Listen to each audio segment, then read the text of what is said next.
D'être présente et présent ce soir. Vous êtes très nombreux, puis ça continue à rentrer.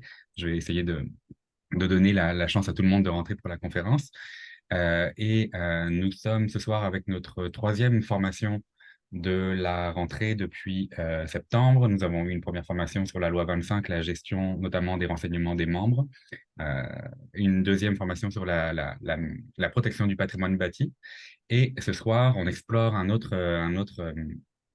domaine où les sociétés d'histoire et organismes membres de la Fédération Histoire Québec sont passés maîtres, sont passés maîtres et maîtresses pour les sociétés d'histoire, qui est celui de la généalogie.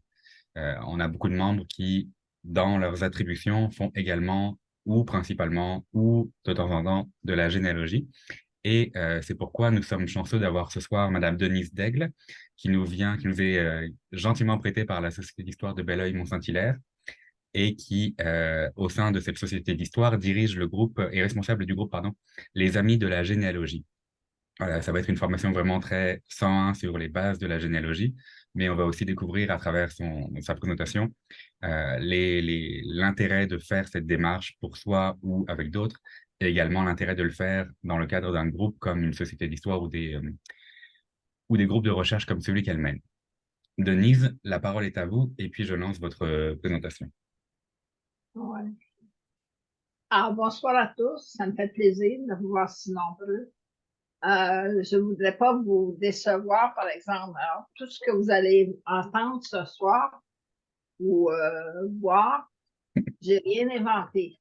Tout ça, ça a été dit. Ça s'est actuellement repris dans les autres sociétés. Alors, il y a continuellement des cours de généalogie 101, de initiation à la généalogie. Ce que je voudrais vous donner, c'est une boîte à outils. Alors, de départ, dire, bon, je fais pas de la généalogie, ou j'en fais, mais j'ai pas de méthode. Parce qu'il est important, quand on fait de la généalogie, il faut quand même avoir une méthode, avoir un peu de rigueur. C'est que ça vous évitera d'avoir à refaire vos recherches, puis les erreurs sont moins fréquentes quand on se dirige convenablement. Il y a un petit bâton qui se promène. Alors, dans la 2, on va commencer par le plan de ce questionnaire. Je l'ai mis sous forme de questionnaire parce que je pense que c'est ça. Les gens que je rencontre les premières fois, ils se posent des questions. Ils se demandent qu'est-ce que c'est la généalogie. Alors, on va faire le tour de la définition de la généalogie. Pourquoi faire de la généalogie? Quel type de généalogie? Comment s'y retrouver parmi tous ces ancêtres? De quoi avons-nous besoin? Par où commencer? Quelles sont les sources? Quels sont les principaux problèmes? Que faut-il pour réussir? Vous voyez, c'est très basique en réalité. Des questions très simples, mais si on part avec ces questions-là, puis que vous pouvez avoir des réponses, tant mieux. T'sais. Alors, pour commencer avec la définition, normalement, on prend la définition de René Jeté. La généalogie est une discipline qui a pour objet la connaissance de la parenté existante des individus. C'est comme ça qu'on commence mais évoluer. Maintenant, de plus en plus, on va un peu plus loin à faire des recherches. T'sais, on ne se contente pas seulement de collecter des chiffres. Alors, faire le lien avec une histoire de famille. Alors, on commence la semaine de généalogie, nationale de généalogie la semaine prochaine, puis c'est dans ce sens-là aussi. T'sais. Alors, on va faire des recherches sur la parenté, oui, mais on va aussi faire des recherches sur la famille élargie, puis remonter dans nos ancêtres. Alors, la définition de Laurent Montpouet, je l'aime beaucoup. Je trouve que ça s'applique beaucoup à mon style de généalogie. La généalogie est une activité qui consiste à retrouver nos ancêtres, puis à retracer leur histoire au moyen de documents anciens. De plus en plus, c'est facile d'obtenir des documents anciens. Autrefois, il fallait se déplacer, aller dans les presbytères. Maintenant, c'est plus permis.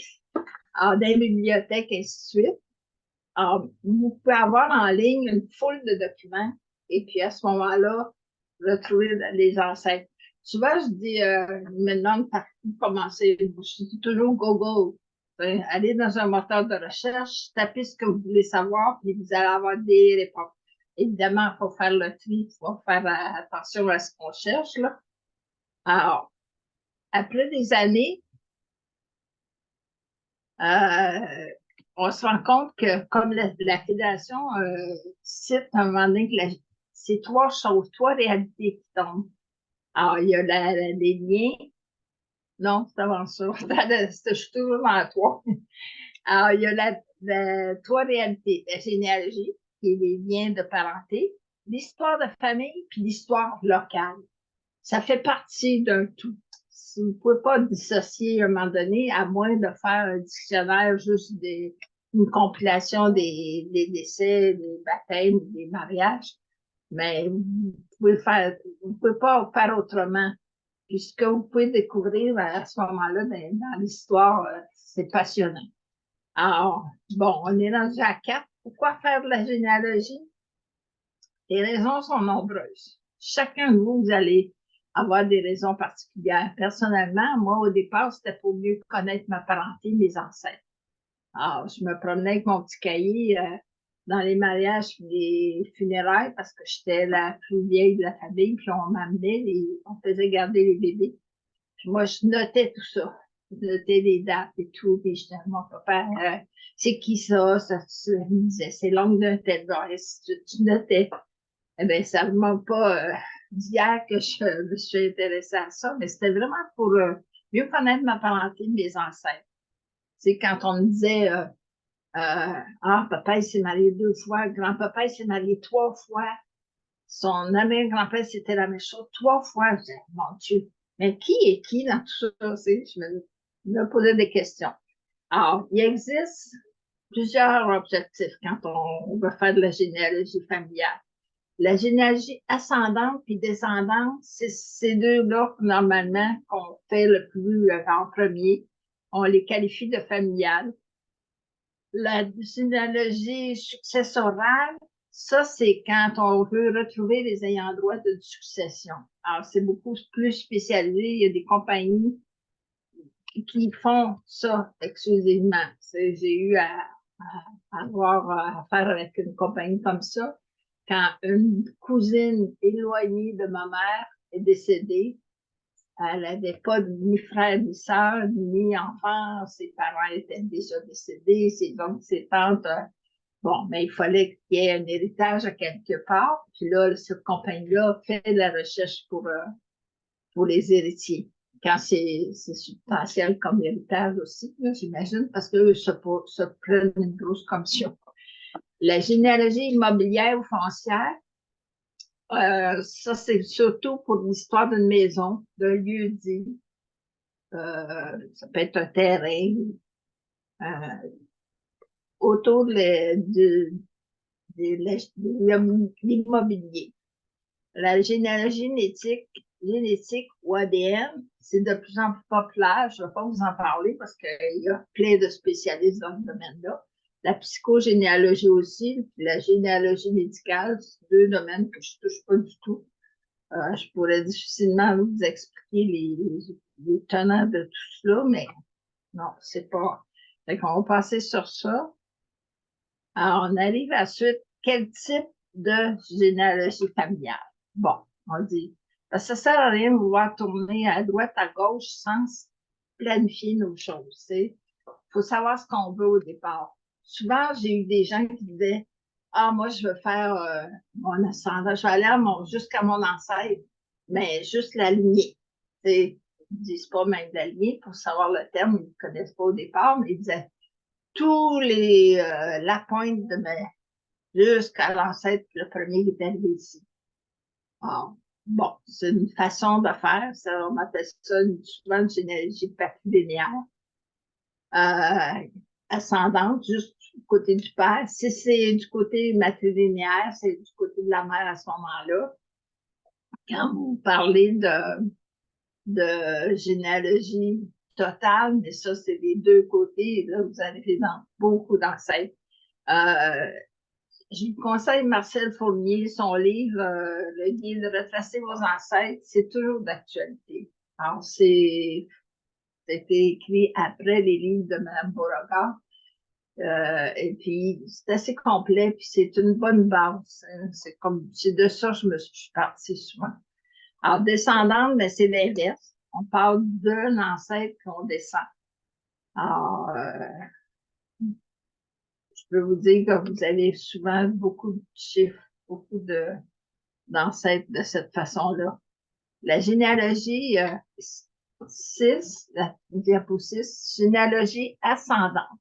Maintenant, voyez, juste comme ça, là, à première, à 12e génération, rendu à 12e génération, vous avez 2048 ancêtres. C'est beaucoup, beaucoup d'ancêtres, ça, beaucoup de personnes. Puis à chaque génération, ça double. Ça veut dire que si vous allez jusqu'à la 15e, vous allez avoir 16 384 ancêtres. Jusqu'où vous pouvez remonter, ça dépend. C'est variable. Il y a un coup de chance dans ça, mais il y a aussi selon d'où vient votre ancêtre.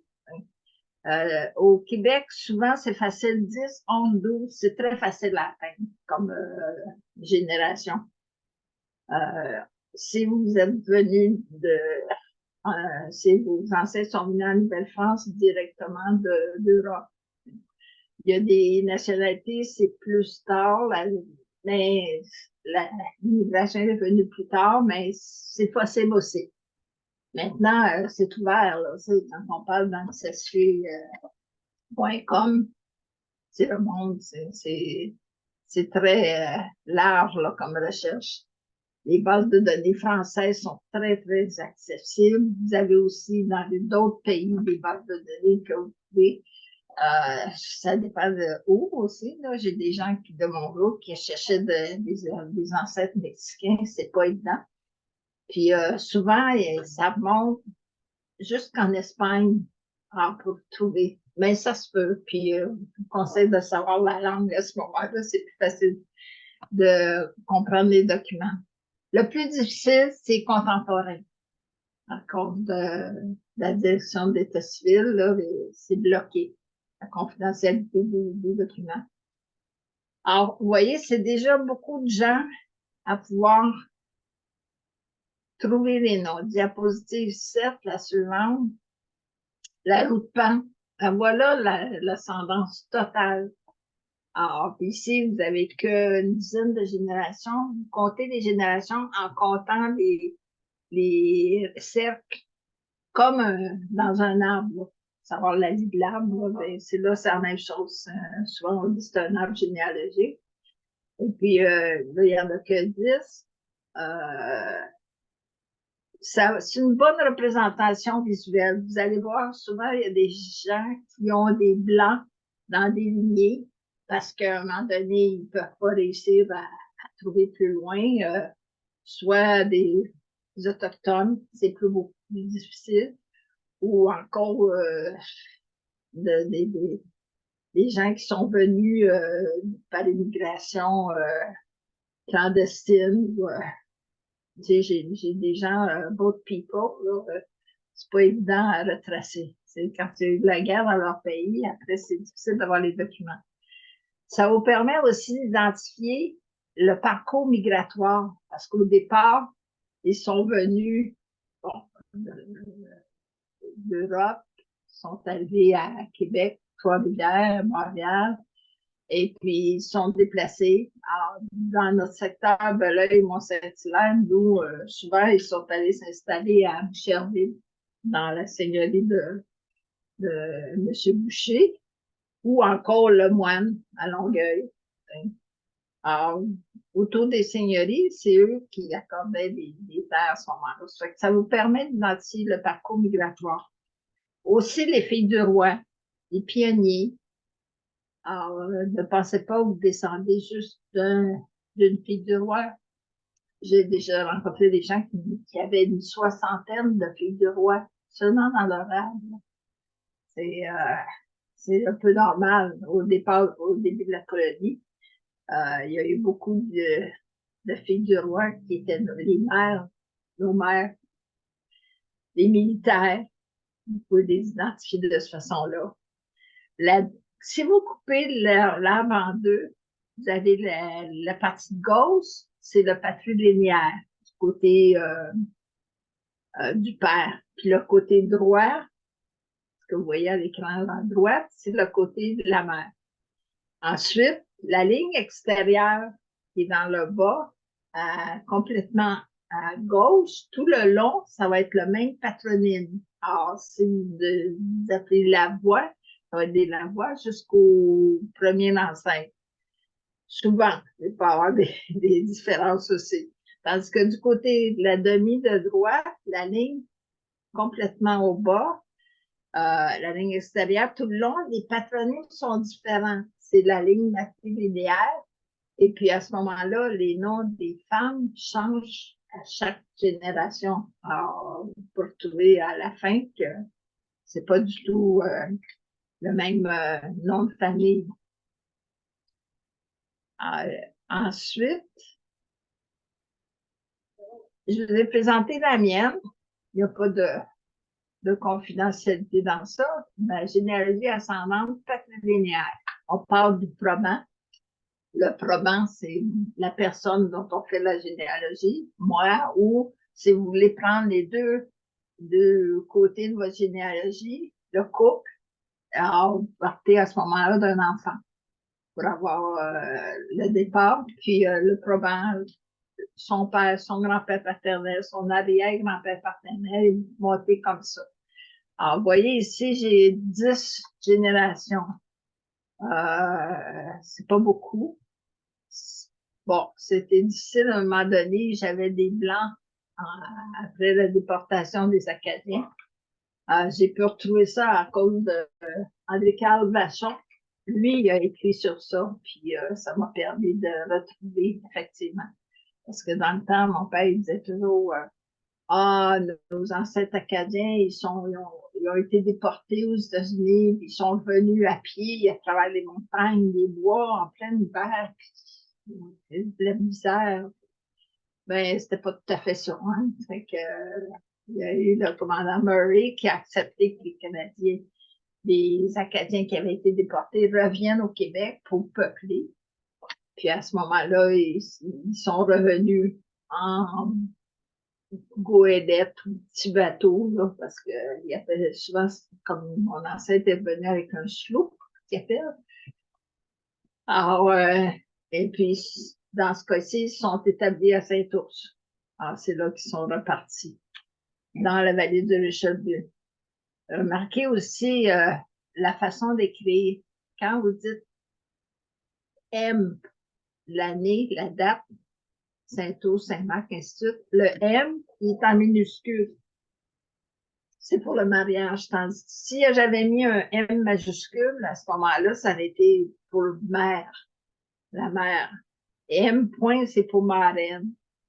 Il y a une terminologie, des abréviations qu'il faut à ce moment-là aller vérifier aussi. Il faut que tout le monde se parle de la même façon. Ça, c'est sur Marcel me fournit dans son livre là, que je parlais, le guide, là.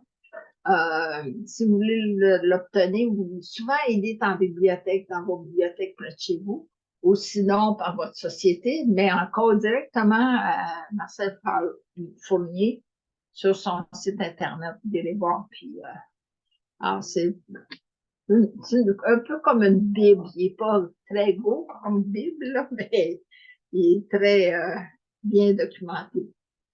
Alors, ensuite, la 8, la 9.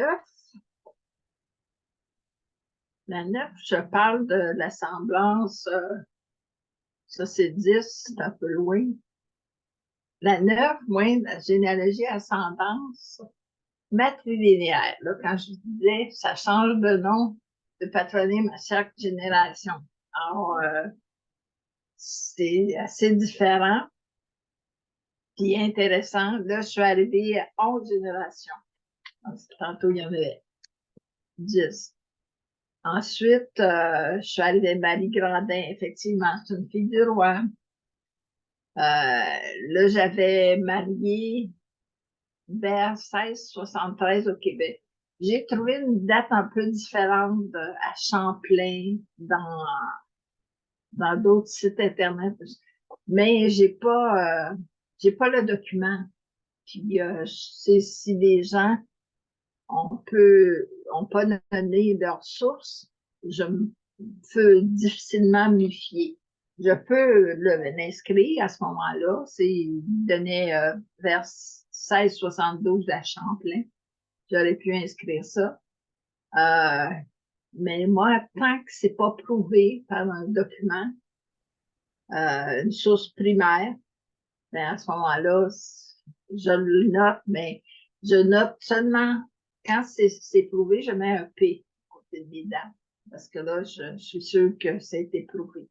Un document de source primaire, c'est quelque chose qui a été écrit par la personne qui était là à ce moment-là, comme le curé au moment du baptême, du mariage, du décès de l'acte en lui-même. Un document secondaire, ça serait à ce moment-là une retranscription ou un autre acte qui n'était pas écrit, comme souvent les actes notariés, ils sont retranscrits. Ben à ce moment-là, oui, si vous avez de la copie, mais faites attention. Quand vous n'avez pas l'acte, il vous faut trois autres preuves que c'est l'original. Puis à ce moment-là, ben, des preuves circonstancielles, puis au mariage du frère, de la sœur, des indices. Alors, c'est de cette façon-là qu'on retrouve. Puis vérifier, hein, comme Claude Robillard, moi je ne le trouvais pas. Puis à un moment donné, je suis allée à la bibliothèque de Saint-Basile-le-Grand. Ils ont une salle complète.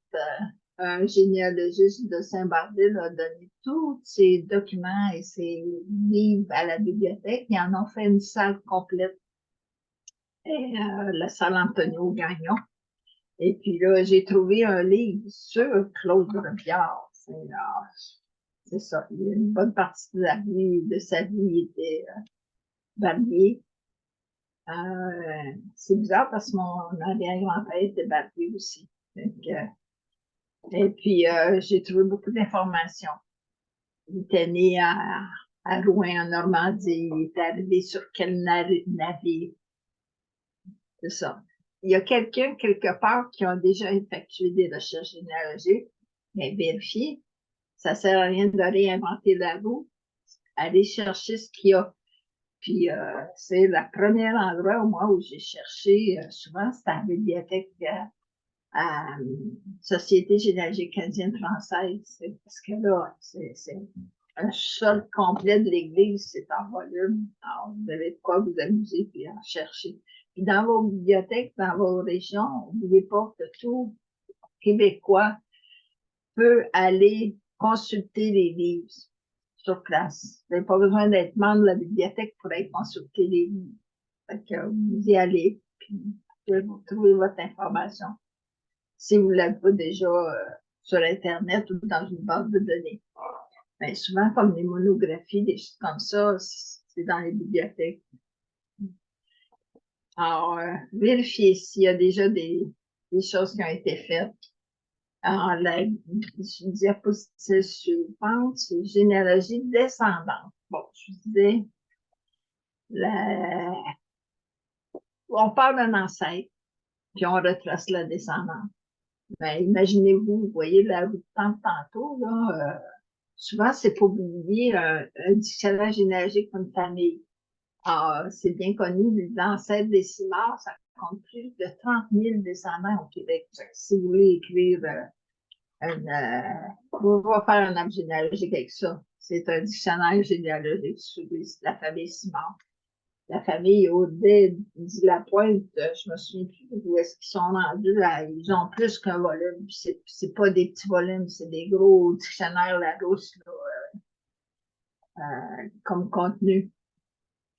On peut faire aussi de façon moins étendue. Alors, on parle du grand-père paternel. Alors, vous avez dessous le père, la mère, ainsi de suite. Puis là, eux, ils ont eu 4 enfants, 3 filles puis un garçon. Ah, j'ai rajouté des genres et des bruits. Ensuite, ces filles et garçons ont eu d'autres enfants. Ça, vous pouvez fonctionner de cette façon-là. Alors, ce que ça donne comme résultat, vous avez la diapositive suivante. Alors, la généalogie descendante que j'ai produit mon logiciel, c'est génétique. C'est ça que ça m'a aidé à produire. J'ai fait ce tableau-là, à un moment donné, je l'ai fait plastifier, je l'ai imprimé, plastifié, je l'ai remis à tous mes frères et sœurs. Ils étaient bien heureux de voir que mon papa s'était marié 2 fois. Alors, on trouvait 2 familles avec des demi-sœurs, puis des frères, puis à ce moment-là, des enfants, arrière petits-enfants. C'est intéressant. Ça permet d'intéresser la famille à vos recherches, à vous aider.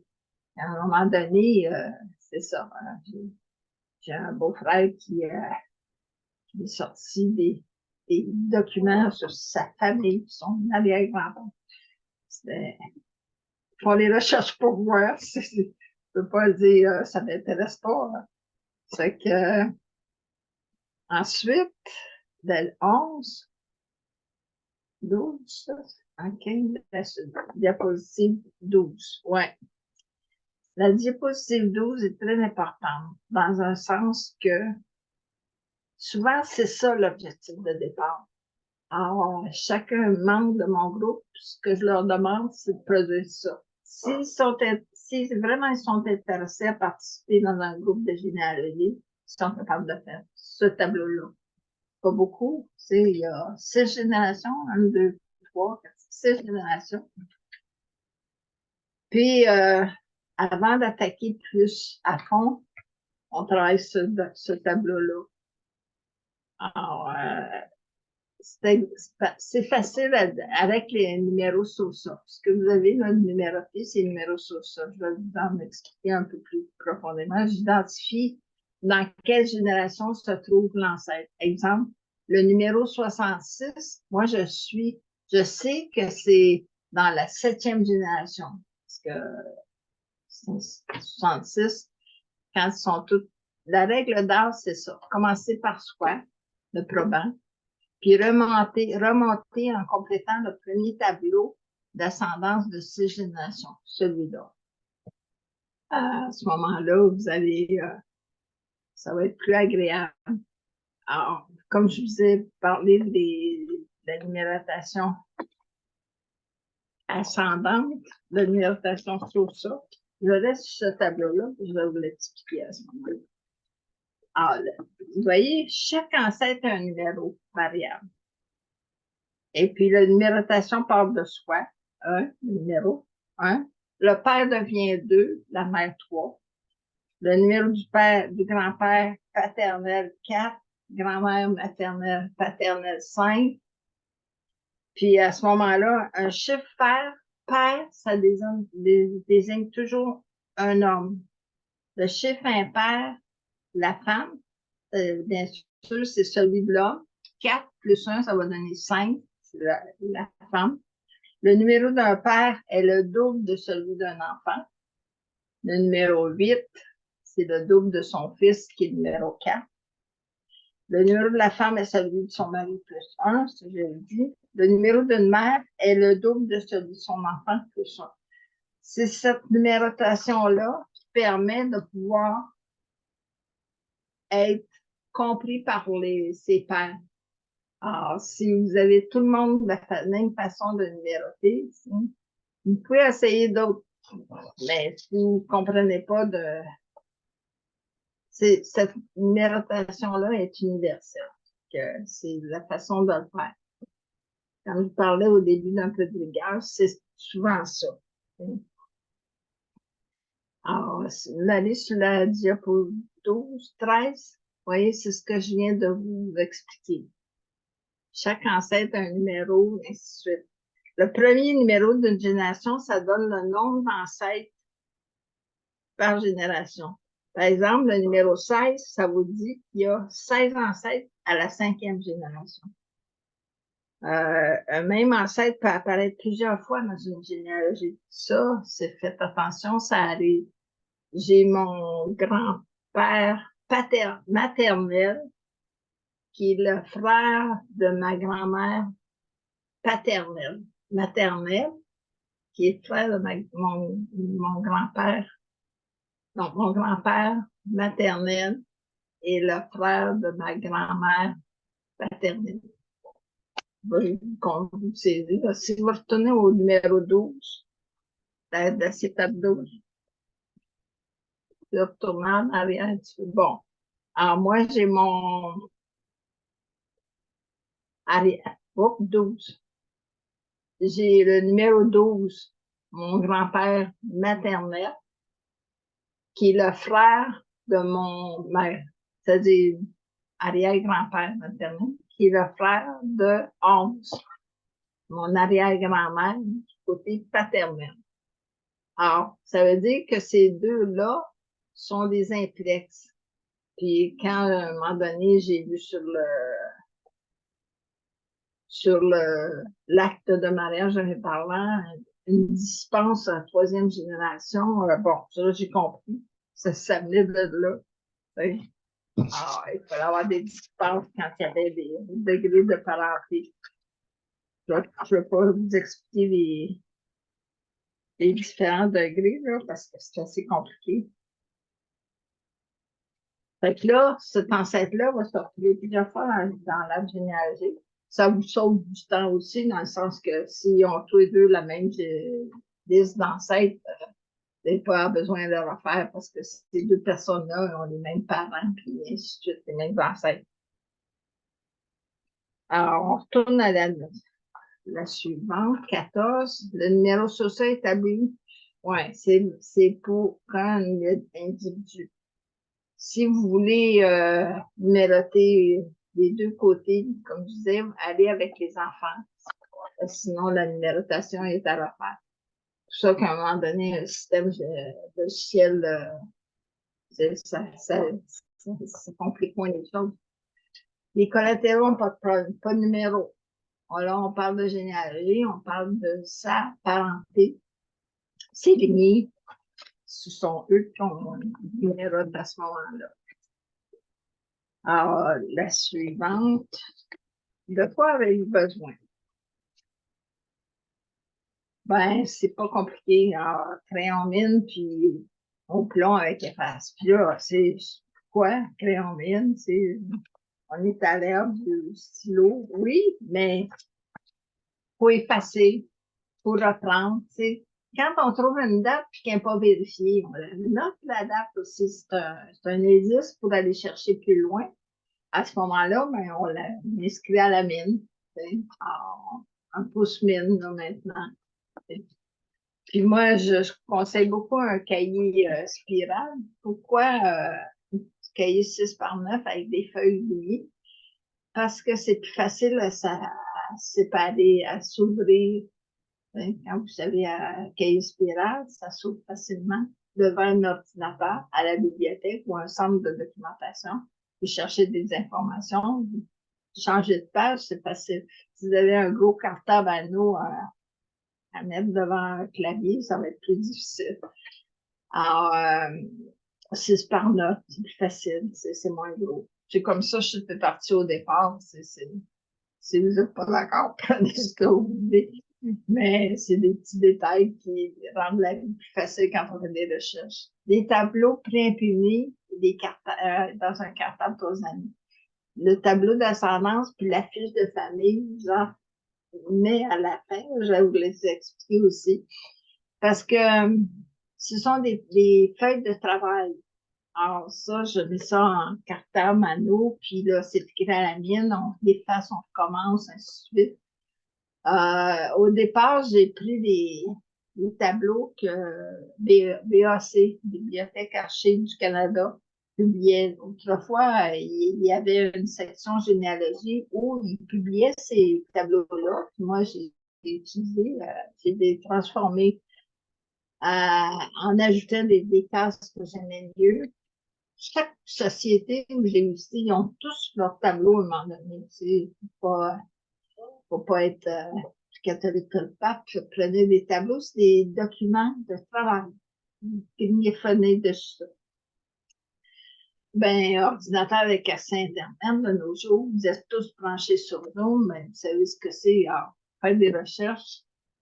On nous dit, vous tapez un moteur de recherche, puis là, vous commencez avec ça, puis ça ne prend pas de temps. Vous allez aller chercher le plus loin. Toutes nos sociétés ont des accès à des bases de données. Peut-être pas tous, mais souvent.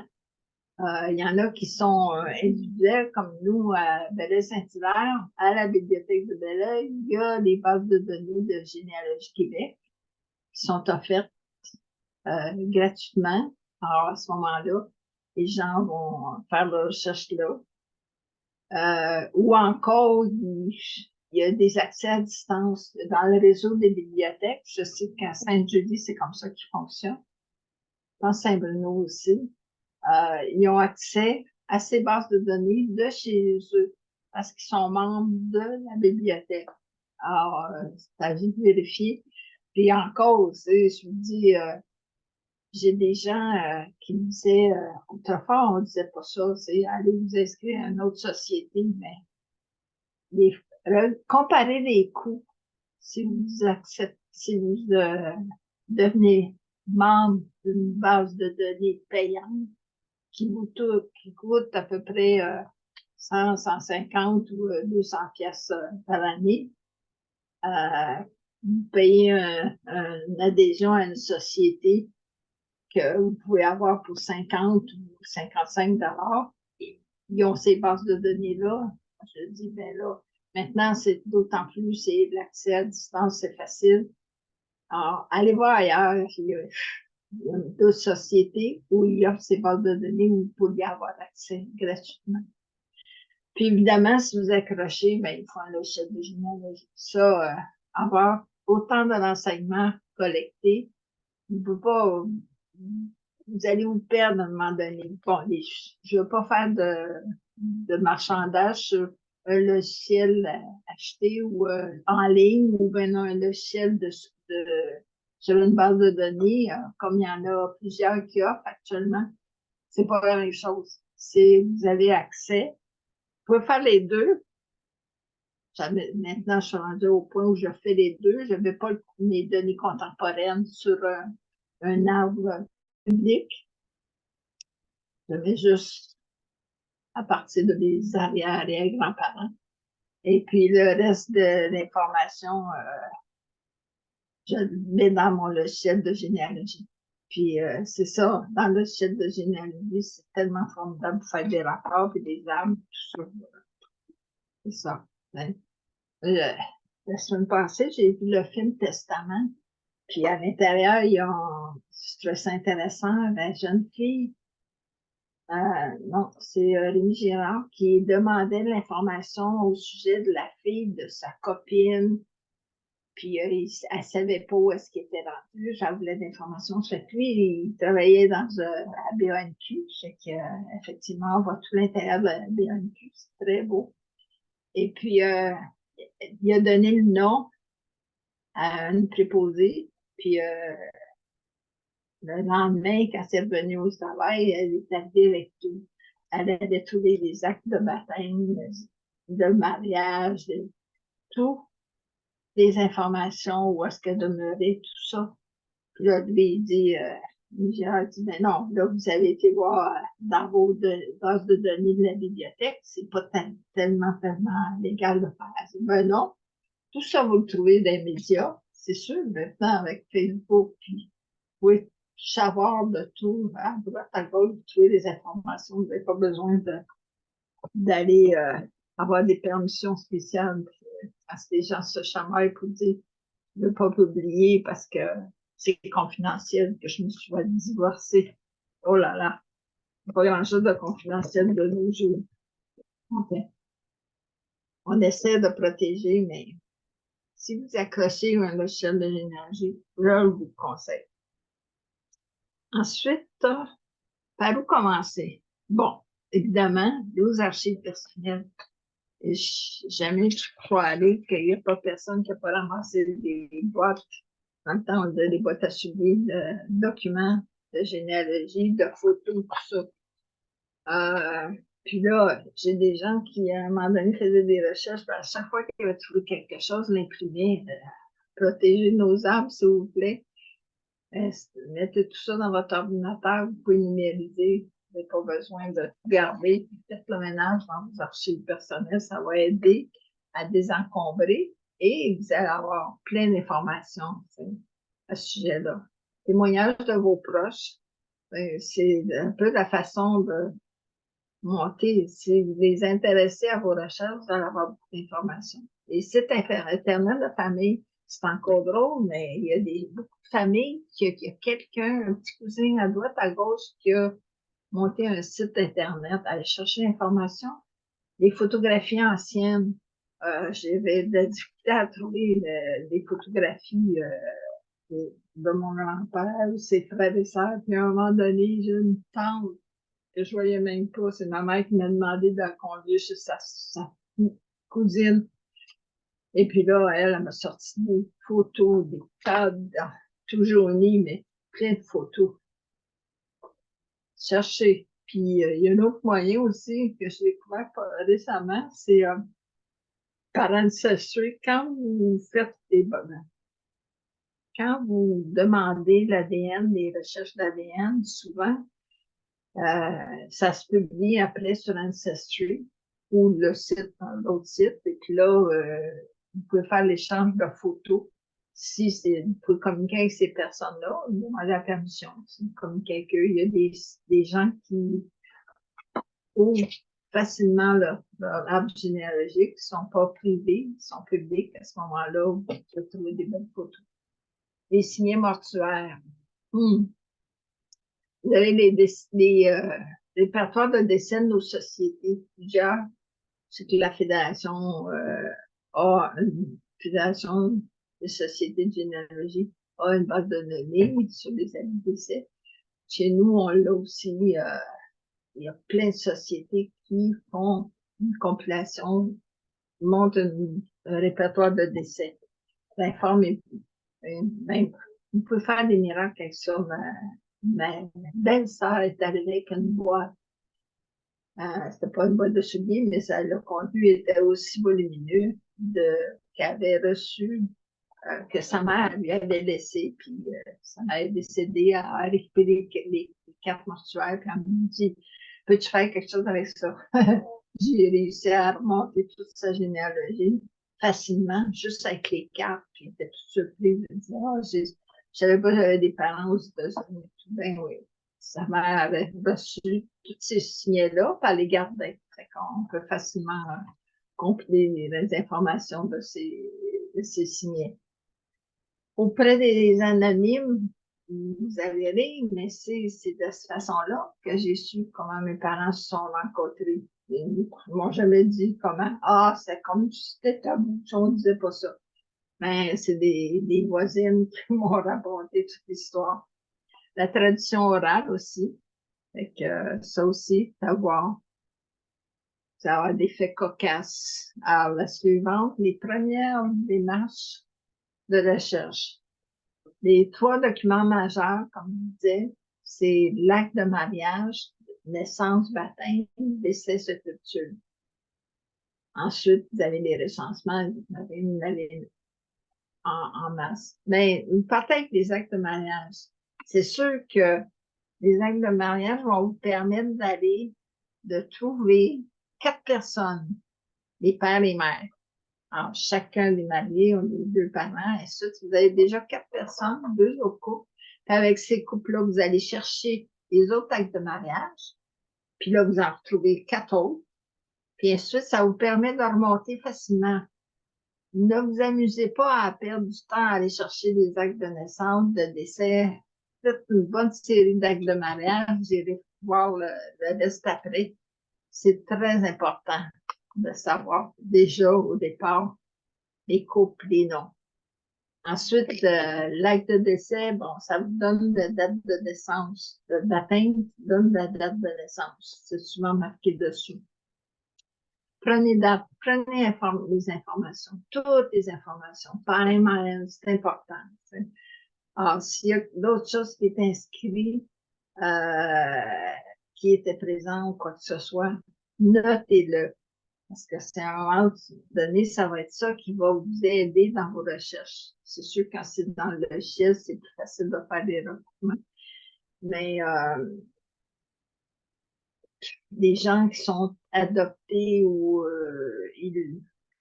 les illégitimes, là, qui sont pas les enfants légitimes, il y a des indices dans tous ces actes de baptême-là.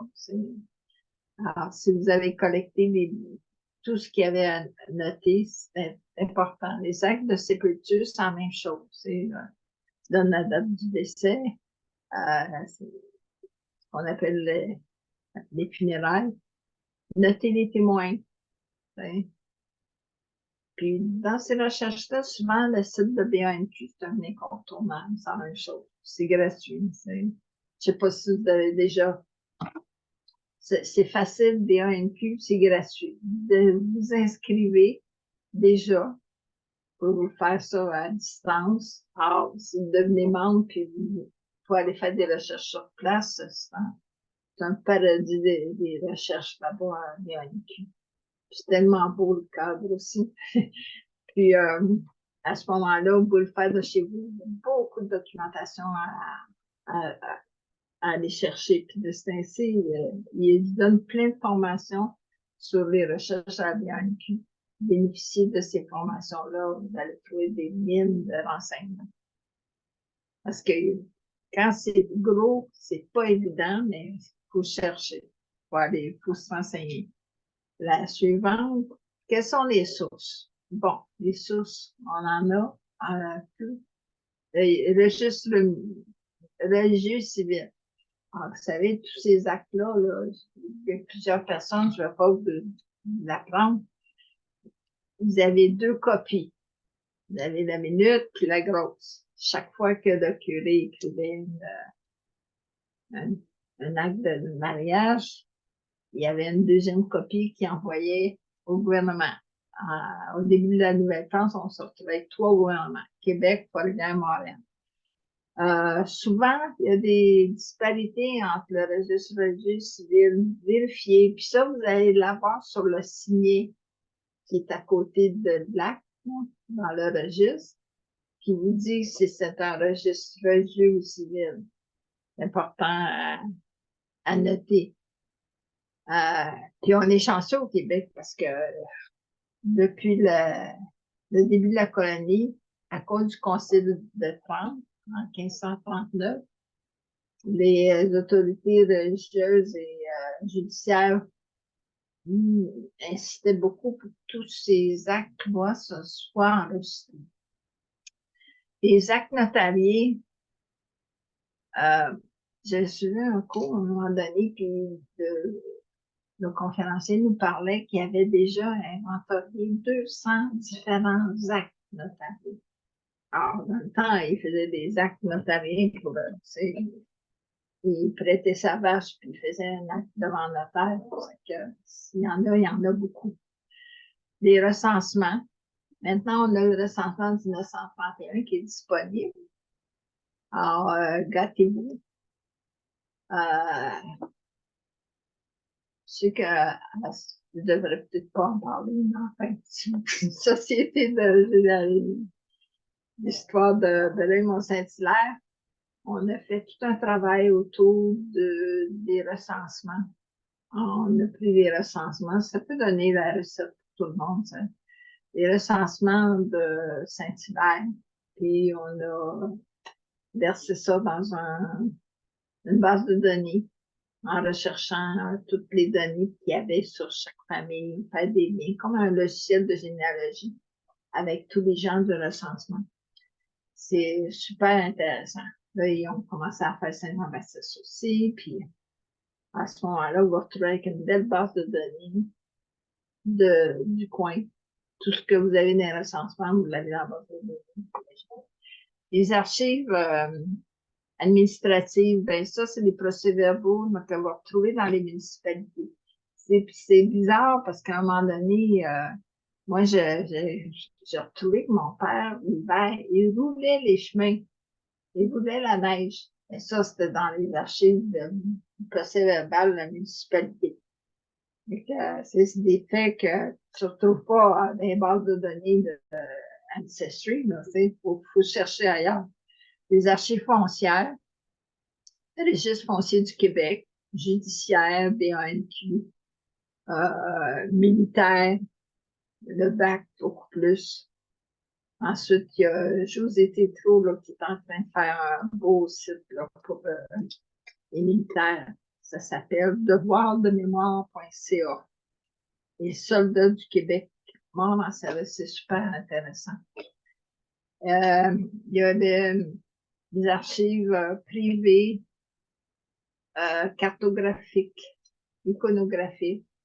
Il faut chercher, puis souvent vos sociétés en ont aussi, c'est parce qu'ils ont des fonds qu'ils reçoivent, puis ils peuvent avoir des documents très intéressants. Les dictionnaires, la suivante.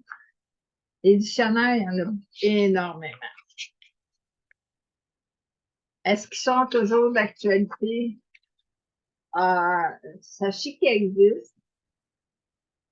Personnellement, c'est comme ça que je commence les formations souvent, sur place à la bibliothèque, à leur montrer c'est quoi les livres, parce que si vous vous retrouvez avec les répertoires alphabétiques des mariages des Canadiens français, vous les avez sur Internet, mais là, vous les avez sur les livres. Puis, à un moment donné, sur Internet, si vous n'utilisez pas la bonne façon d'inscrire ou quoi que ce soit, c'est difficile, tandis que là, vous avez le livre devant vous. Vous prenez la colonne, ben là, vous le trouvez, tu sais. Ça, il y a 135, 160 volumes, c'est masculin, féminin. C'est intéressant à regarder. Puis, de loin, ils sont en numérisé, c'est sûr. Jeté, il est en cours d'actualité. C'est lui ici, on le retrouve sur Internet, Jeté Tanguay. Quand on fait de la généalogie pour aller chercher des ancêtres, comme on fait de la généalogie pour des événements municipaux, paroissiaux, ils nous demandent d'aller chercher des ancêtres, les pionniers de la municipalité, puis souvent on va aller référer dans Jeté Tanguay. White pour les Acadiens, mais comme je dis, André-Carl Vachon va supplier pour vous donner tout ce qui manque si vous ne l'avez pas dans White. Alors ensuite, j'ai dit 19, 20, les sources imprimées, annuaires et bottins. Vous avez pour Montréal, c'est le Lowell, Québec, le Marcotte, l'annuaire.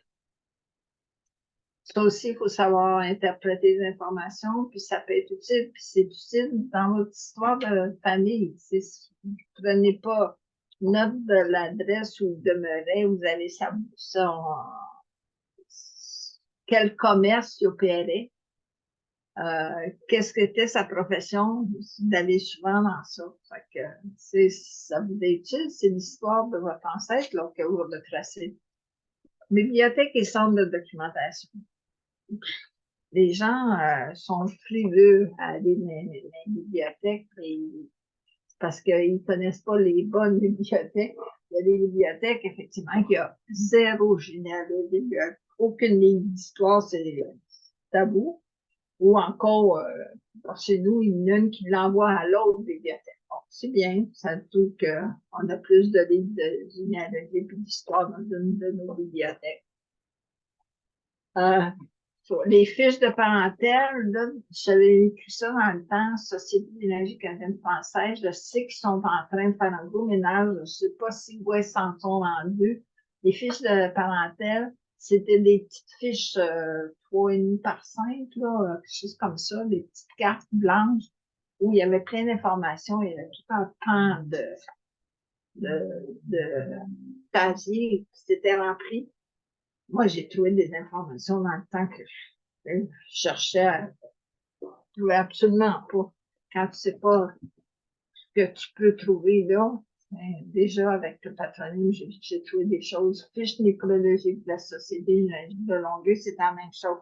C'est derrière des portes closes, mais je suis allée trouver des causes de décès d'un de mes oncles, je n'avais jamais vu avant. J'ai trouvé là parce qu'il y avait eu une annonce, mais elle n'a pas été publiée, cette annonce-là. Puis là, je l'ai vu.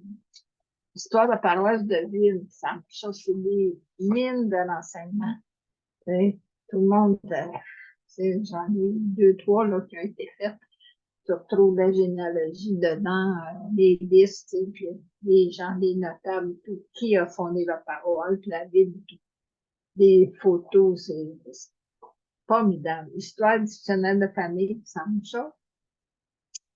Les revues et bulletins généalogiques. Alors, toutes les sociétés publient, les fédérations incluses, publient des infolettes, des cahiers d'histoire ou des infogénéalogies. Allez les consulter. Ça aussi, c'est des mines de renseignements, donc on ne peut pas douter ce que vous avez dedans. La 21, les sources informatiques. Ah, là, j'ai essayé de les diffuser en gratuite payante. Puis encore payante, comme je disais, il y a des endroits où si vous êtes membre de la société en question, vous allez avoir des bases de données. Ancestry, il donne dans plusieurs sociétés de généalogie, BMS 2000, la même chose, Généalogie Québec, Parchemin, PRDH, tout ça, ça se donne dans ces sociétés. Renseignez-vous.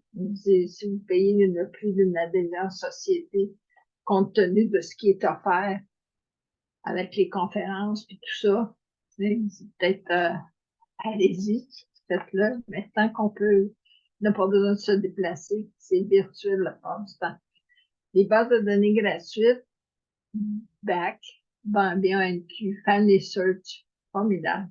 Puis chez Origine, tout est pionnier, c'est très bien fait, c'est toujours mis à jour. Nos origines, recensement, site de certaines sociétés de généalogie d'histoire.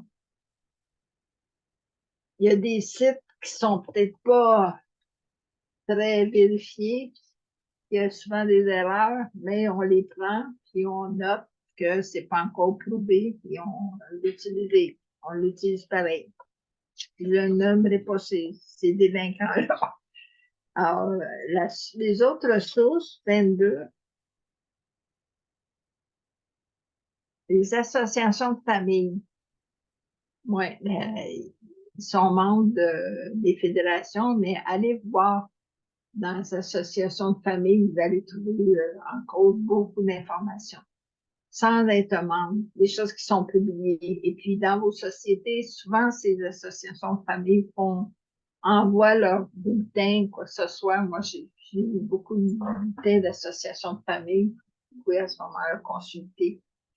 Des blogs, sites de généalogie, juste des blogs. Je me nourris de blogs. Alors, je suis abonnée à peut-être 40, 50 blogs. C'est comme ça qu'à un moment donné, on va chercher de la nouvelle information. Il y a quelque chose, quelqu'un, quelque part qui en parle, qui l'a fait. Je réinvente pas la roue. Les sites de généalogie aussi sont nombreux. Les cimetières, ça, les surpris, puis là, de plus en plus, ils augmentent ces données-là sur les cimetières, c'est intéressant. Puis aussi, se déplacer avant que les inscriptions soient disparues sur les monuments. Allez vérifier. Les enquêtes de coroner, ça, souvent, c'est par BANQ. C'est intéressant. Nous, on a le Richelieu, puis combien il y a eu de morts par noyade dans nos ancêtres. Avec le fleuve, c'est la même chose. Les journaux anciens, là aussi, c'est pas compliqué, mais il faut aller chercher, il faut trouver des microfilms, microfiches. Il y en a de moins en moins, mais il y en a encore. C'est qu'à Longueuil, il y en a beaucoup, beaucoup. Parce que si on veut aller chercher pour, pas par, attention, Chronica ou Témis, ben là, à ce moment-là, parce que Chronica, c'est les différents jugements, puis Témis, c'est le dossier judiciaire. souvent, eux autres, ils les avaient sur une microfiche, microfilm. Alors, les sociétés de généalogie et d'histoire. Ah, je ne peux pas vous dire autrement que pensez à tous ces gens-là qui ont déjà récolté d'informations. Allez voir. Les terriers. Là, je sais que chez nous, on a des terriers qui sont accessibles. Il y en a qui ont été refaits, il y en a qui sont en train de se faire. Puis souvent, comme chez nous, pour ceux qui sont membres, il y a une zone membre où ils ont accès à ces terriers-là en ligne. C'est intéressant. Puis c'est surprenant de voir les informations. Souvent, vous cherchez l'information sur telle famille. Bon, on va voir juste comme ça en passant. On se passe toutes les sources à un moment donné. Puis des belles surprises aussi. Bon. Alors, ça, c'est autre source. On arrive à 23, les conventions pressées. Ouais, ben, ça a arrêté d'augmenter de 3 fois la liste. Il faut donner la priorité aux documents authentiques. Identifiez vos sources. Vous n'allez pas à refaire 2, 3 fois le même cheminement si vous avez marqué exactement où vous l'aviez pris. Parce que là, on va revenir souvent au même document. Il est accessible. Il l'est pour d'autres ancêtres, et pas juste pour un. Les documents authentiques, des transcriptions, des photocopies. Puis quand je numérise un document, je m'assure de donner la bonne indication d'où ça vient, puis si c'est vraiment authentique. Vérifier les travaux sur le patronyme. Il y en a beaucoup. J'étais surprise, moi, surtout à Montréal, là, c'était l'Union canadienne française. Je n'ai pas été tellement en région vérifier. C'est là que j'ai appris au tout début. Hein. Puis, il y a des livres sur des patronymes. C'est surprenant. Juste sur Bègle, j'ai jamais vu qu'il y en avait autant. Il faut décider de la façon d'écrire les noms et les dates. Ne pas changer en cours de route. La façon d'écrire les noms, comme dans mon logiciel, moi, je préfère écrire les prénoms sans trait d'union. Puis les noms patronymes, c'est la même chose quand il y a des dits, une place dit, puis une place pas de dit, puis Audet dit la pointe, puis Audet la pointe. Tenons-en à une façon d'écrire qui est acceptée pour le logiciel, évidemment, puis qui soit facile de reprendre toujours ces informations de la même façon. La constance. Puis les dates, c'est la même chose. Moi, je dis toujours, mettez vos dates tout au long. Alors, le 12 mai 1708, oui, ça va, c'est plus facile. La même chose pour le 4 juillet. Si vous mettez juillet avant le 4, à un moment donné, 7, 4, 4, 7, écrivez-le tout au long. Vous n'allez pas à casser la tête à savoir qu'est-ce que c'était. C'était juillet ou c'était avril. Concentrez-vous sur une branche, remontez au fil des actes. Oui. Si vous éparpillez à un moment donné, c'est quand vous êtes bloqué, vous changez de branche. C'est pour ça qu'on appelle ça un arbre. Alors, utiliser le tableau d'ascendance et la fiche de famille. Moi, c'est comme ça que j'ai commencé, puis c'est comme ça que je l'enseigne. On me l'enseigne comme ça. C'est la façon de faire et de débuter. Et souvent, on me dit, ah, ben, quand est-ce que je vais m'acheter un logiciel? Quand vous en avez une centaine de feuilles, là, vous commencez à vous perdre dans vos papiers, vous êtes mieux d'avoir un logiciel pour tout collecter vos informations. Mais encore, c'est plus facile dans certains cas pour avoir vos feuilles sur la main. Il y a eu un cas, moi, où mon ordinateur a sauté, puis complètement, ça passe au feu, j'ai tout perdu. Mais j'avais écrit toutes ces fiches-là et ces tableaux d'ascendance, j'avais des cartables sur ça. Parce qu'autrefois, c'était des cartables. Eh bien, j'ai recopié. J'avais 3000 noms que j'avais à ce moment-là. J'ai tout recopié parce que j'avais dans mon cartable. Numériser aussi l'onglet des actes à conserver. On découpe dans le registre, l'acte, seulement le mariage, on découpe ça. Non, découpez pas. C'est toute la page. Vous pouvez retranscrire ou découper, mais il faut que vous ayez le au complet avec l'onglet. Souvent, dans le texte, on dit dans cette paroisse, sont de cette paroisse, mais la paroisse, vous allez la voir seulement sur l'onglet. Donc, faut regarder aussi, pensez, ou dans votre source, pour l'avoir.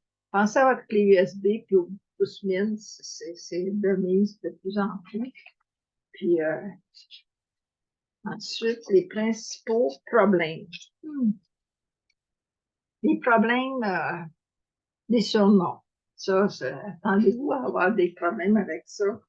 C'est les familles de la Pointe, on trouve 6 familles qui sont connues. Les Audet, les Desautels, les Godard, les Robin, les Simon, les Tousignan. Ce sont tous des Lapointe. Audet dit Lapointe.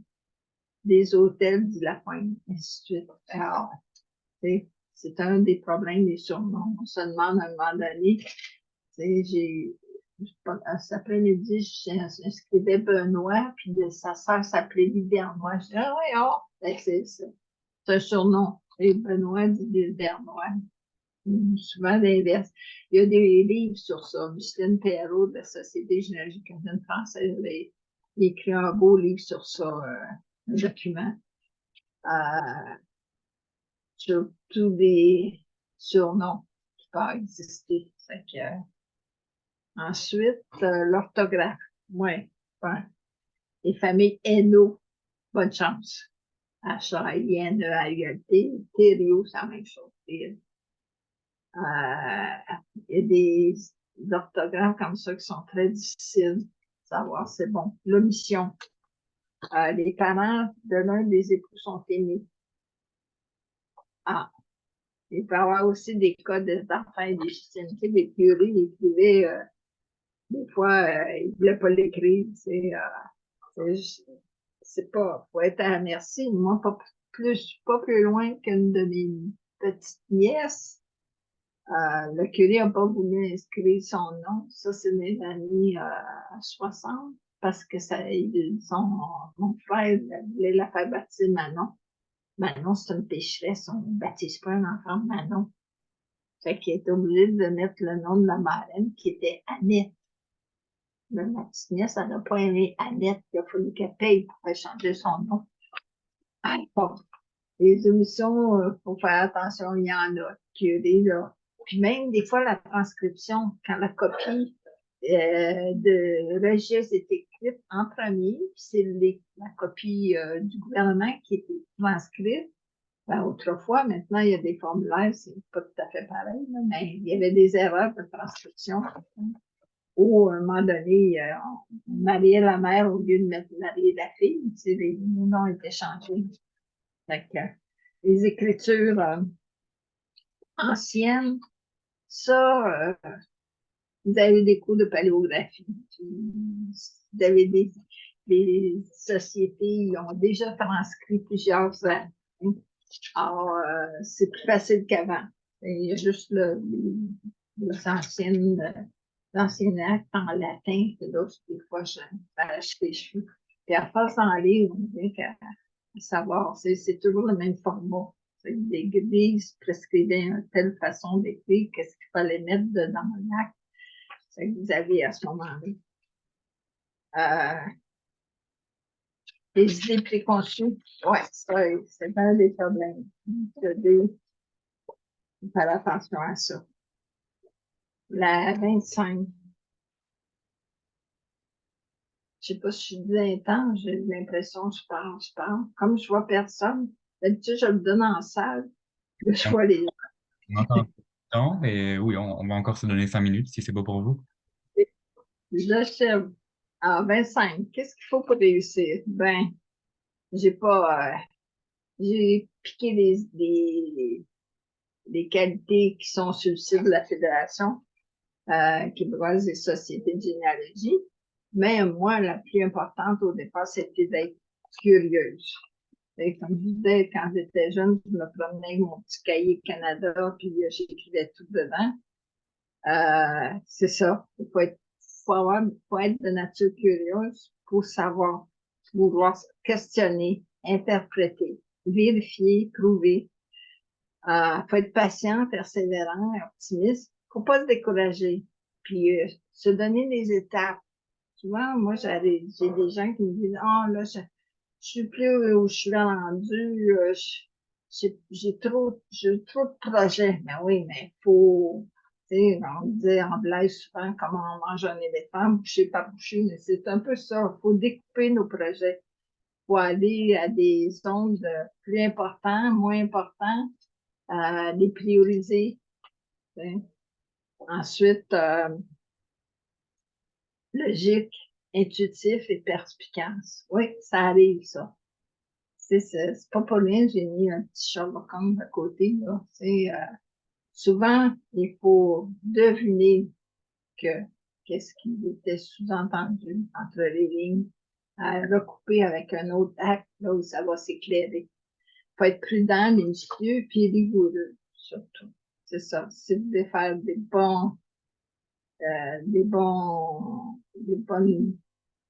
histoires de famille, faut soyez rigoureux, parce qu'il y a des gens qui vont vous dire.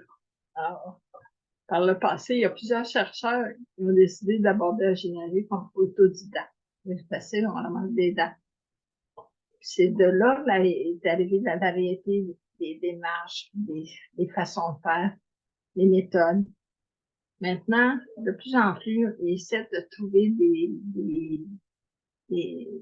tirer profit des activités de formation. Puis comme je disais souvent, mais c'est facile, vous avez plein de formations qui se donnent à la fédération, les deux fédérations, mais je sais que la généalogie, Fédération québécoise des sociétés de généalogie, ça se casse la tête, mais c'est continuellement en développement des niveaux de formation. Puis les sociétés peuvent en bénéficier de ça. Vous n'avez pas besoin d'être membre de la fédération. Vous pouvez vous informer puis suivre des formations. Alors, pour des formations disponibles pour débuter correctement et éviter les écueils les plus fréquents. Alors, ne vous gênez pas à ce moment-là pour suivre la formation. Alors, j'arrive à la fin. Je vous ai donné le courriel de la Société, la Société d'histoire généalogie de Bologne-Mont-Saint-Hilaire, Gerlet, et le site Internet. Allez voir. Ça aussi, là, je sais pas la page suivante. Alors, je vous ai donné une liste de liens qui sont, bon, vous avez la liste de la Fédération Histoire Québec pour aller chercher des sociétés qui sont membres. Allez sur leur site, allez dans les bulletins, allez voir. La Fédération québécoise Société généalogique, c'est la même chose. Toutes les sociétés ont leur lien sur le site de la Fédération. Allez voir qu'est-ce qu'ils offrent et tout. Comme je disais maintenant, avec le virtuel, vous ne deviez pas vous gêner pour aller être membre plus d'une. La Fédération l'Association des familles du Québec, la Fédération, dessus aussi la liste des membres. MRC, moi j'ai trouvé là, beaucoup d'informations au niveau du patrimoine bâti, mais ça a lien aussi avec la généalogie, savoir d'où ils viennent, où est-ce qu'ils habitaient aussi, là, avec les annuaires, comme je disais, Montréal, Québec, oui. Mais dans mon patelin, c'est la même chose, les maisons patrimoine bâti est identifié maintenant.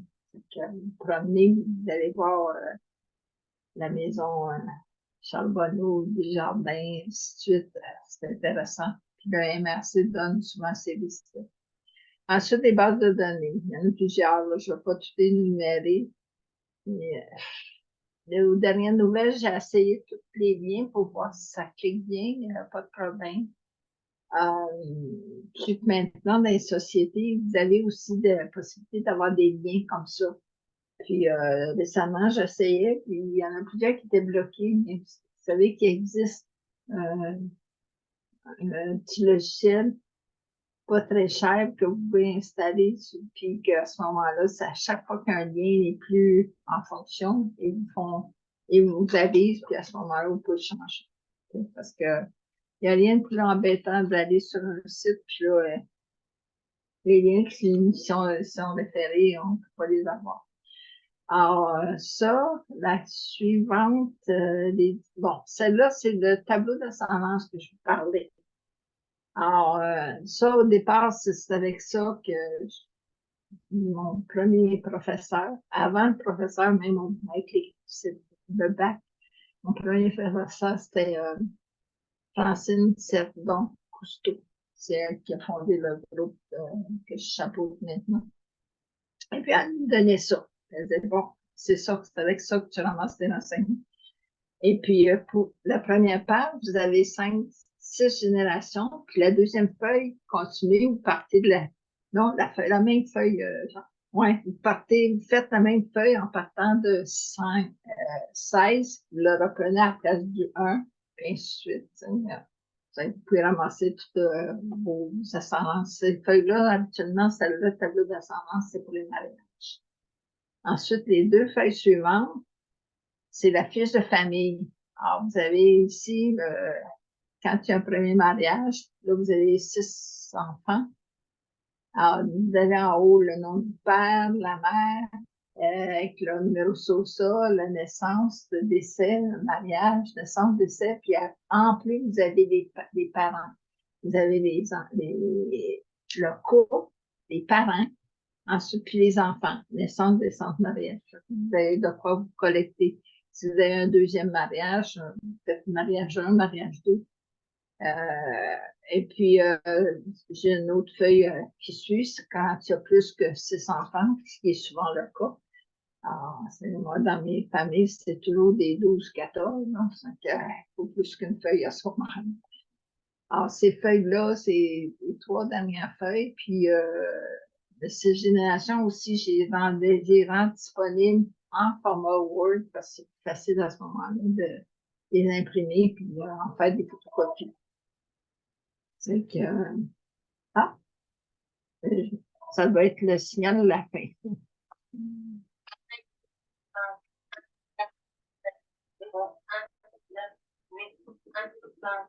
Il y a quelque chose qui joue en arrière.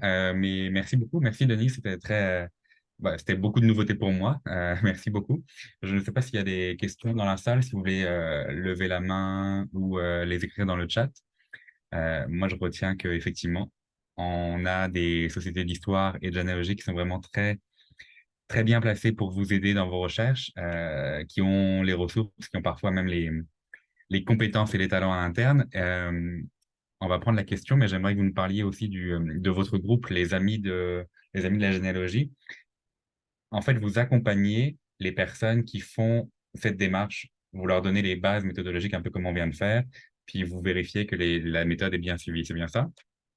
Ben, c'est ça. Les gens sont bloqués ou ne Mhm. savent pas par où passer ou quoi que ce soit. J'ai des 3 niveaux. J'ai des gens qui sont débutants, intermédiaires, puis avancés. On apprend toujours à partager avec les autres. Puis nous, c'est un groupe plus restreint pour pouvoir faire des échanges à ce moment-là. Parce que quand on arrive devant comme une société généalogique canadienne française à 200, ils font pas des échanges, c'est beaucoup plus une base de bénévolat individuel. Mhm.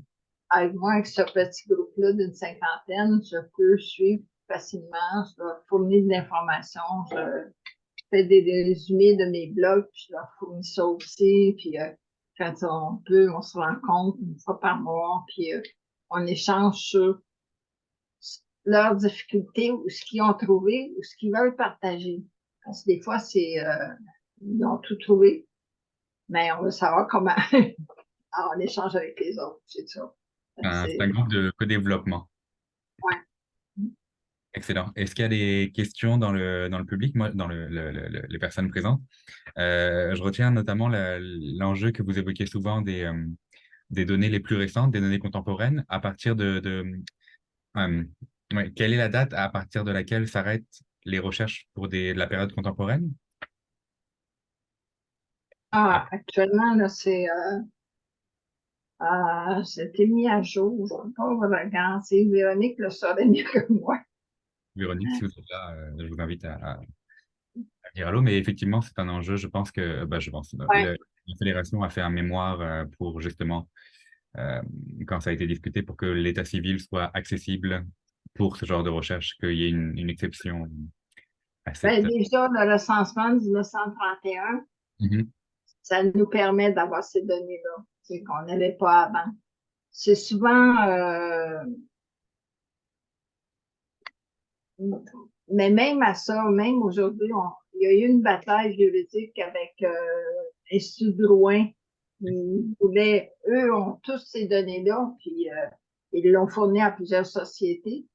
Je connais plusieurs sociétés qui ont ces bases de données-là des mariages, des décès, Mhm. des moins plus récents que 100 ans. Puis finalement, ils ont gagné. Alors, c'est qu'ils gardent quand même la publication de ces données. Mais c'est ça qui est plus difficile, c'est les 100 premières années. Mais il y a encore moyen de trouver. Encore de Et l'information. tout. Oui. Ouais. Parfait. Je ne sais pas s'il y a des questions, mais tout le monde a l'air de vous remercier. Merci beaucoup, Madame Daigle. Merci de l'Anne. J'espère que ceux qui en font pas de la généalogie, ça va leur donner la piqûre. Parce que C'est comme j'ai dit, c'est un peu comme une boîte à outils que j'essaie de vous donner. Ceux qui en font déjà, ben, c'est de la répétition. Ou à ce moment-là, souvent, je me dis dans une conférence, si je connais beaucoup de sujets, Mhm. j'essaie de trouver une petite notion, une petite pépite qui pourrait m'aider à avancer. Fait que Oui. j'espère que ça peut faire avancer les gens. Puis bien sûr, c'était une formation mise en bouche dans le sens où beaucoup des sociétés d'histoire vont vous aider à faire de la généalogie localement. Et puis la semaine de la généalogie organisée par la Fédération québécoise, la Fédération des sociétés de généalogie va commencer, je pense, c'est le 16 novembre. Ouais, C'est- ouais, ça commence. Il y a plein d'activités. Voilà. Le thème est justement écrit sur une histoire de famille. Alors, à ce moment-là, c'est une liaison d'histoire généalogie. Ouais. Fait que si vous voulez compléter cette formation avec d'autres, allez voir nos amis de la Fédération de généalogie. Ils vont pouvoir vous donner plus de spécifications qu'on a fait aujourd'hui. Merci à tout le monde. Merci beaucoup de Madame Daigle. Puis, Merci. on se voit. Au Prochaine formation, nous avons une séance d'information le 29 novembre sur les programmes Jeunesse Canada au travail euh, pour le recrutement de jeunes étudiants. Et, euh, et la prochaine formation est le 7 décembre pardon, sur la manière de publier un livre ou publier un ouvrage écrit à partir de vos recherches. Donc ça va être, vous allez avoir les rappels et les liens d'inscription au besoin dans les prochains courriels. Merci beaucoup. Bonne journée à tout le monde. Bonne soirée. Merci. Merci.